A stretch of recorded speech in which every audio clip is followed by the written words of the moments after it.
حضرت یہ بتائیے گا کہ یہ ایک سوال پوچھ رہے ہیں کہ جو لوگ استخارہ کر کے کام کرتے ہیں، یعنی اللہ سے انہوں نے مشورہ کر لیا، اب انہوں نے کام کیا لیکن نتیجہ ان کے موافق نہیں آیا، مثال کے طور پہ کاروبار شروع کیا تو استخارہ کر کے اور وہ کاروبار ٹھپ ہو گیا، کسی نے شادی کی تھی اور استخارہ کر کے اور وہ کامیاب نہیں ہوئی، طلاق ہو گئی خدا نخواستہ، تو اب وہ کیا اس پہ راضی برضا رہیں کہ میں اللہ کے اس فیصلے پہ بھی راضی ہوں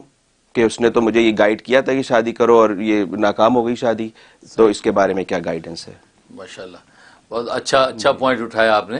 ہاں یہ ایسا ہوتا ہے، استخارہ کیا اور اس کے بعد نتیجہ نکلا، بعد میں انسان کے سامنے نقصان آتا ہے. پہلی بات تو یہ ہے کہ یہ انالائز کرنا ضروری ہے، یہ تجزیہ کہ آپ نے اس استخارے کے خواب سے نتیجہ صحیح نکالا ہے کہ اس میں اللہ کی طرف سے اجازت تھی کہ آپ یہ کر لیں یا منع کر دیا گیا تھا، کیونکہ خواب اگر آیا تو اس کی تعبیر کا تعین ہر ایک کے بس کی بات نہیں ہو سکتا کہ تعبیر کا تعین غلط رخ میں کر دیا گیا اور آپ کو مسائل پیش آ گئے، ایسا ہو سکتا ہے. اور بس اوقات آپ کے دل کا رجحان کو صحیح سمجھ نہیں پائے، آپ نے سمجھا یوں نہیں یوں کر لیں. تو پہلی بات تو کہ تجزیہ اور انالائز جو رزلٹ آپ اس سے اخذ کر رہے ہیں وہ اس کو بالکل ڈیفینیٹ صحیح ہونا چاہیے.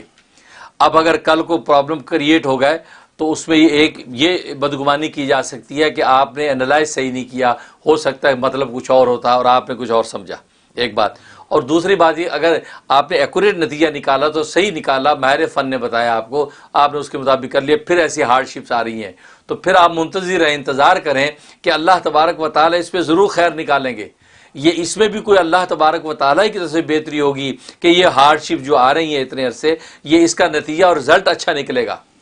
یہ ایسے ہی ہے جیسے ایک کسان پورا سال یا 6 مہینے فصل اگاتا ہے، محنت مشقت کرتا ہے، لیکن رزلٹ اس کا اچھا آنا ہے.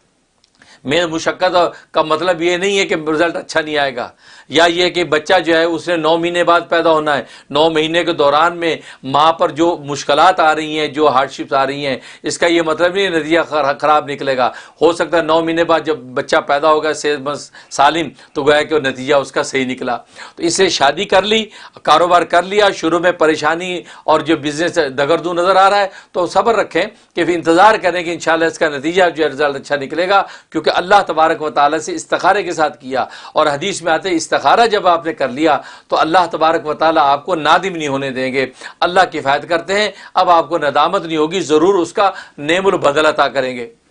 اور دوسری بات یہ کہ ہو سکتا ہے کہ اللہ تبارک و تعالیٰ آپ کو منافع دے رہے ہوں، آپ کو اس سے کوئی نفع ہی پہنچ رہا ہو، لیکن آپ اس نفع کو آپ نقصان سمجھ رہے ہیں. پتہ نہیں اللہ تبارک و تعالیٰ جس کو نفع سمجھ کے آپ کو دے رہا ہے آپ اس کو نقصان سمجھ رہے ہو، تو اس لیے جو ہو سکتا ہے اس کے پیچھے کچھ ہو. اس لیے قرآن میں اللہ نے کہا کہ ایک چیز کو تم اچھا سمجھتے ہو لیکن وہ تمہارے لیے بہتر نہیں ہے، اور ایک چیز کو تم اپنے لیے شر سمجھتے ہو تمہارے لیے خیر ہے. تو اس لیے یہ انالائز کرنا بڑا مشکل ہوتا ہے. شرط یہ ہے کہ استخارہ جو ہے وہ صحیح ایکوریٹ کر لیا گیا ہو. پھر کیسے بھی حالات آئیں پھر صبر کے ساتھ آپ جمے رہیں استقامت سے، جس کو رضا برقضا کہتے ہیں، تو پھر آپ دیکھیں اس کا نتیجہ اچھا نکلے گا انشاءاللہ.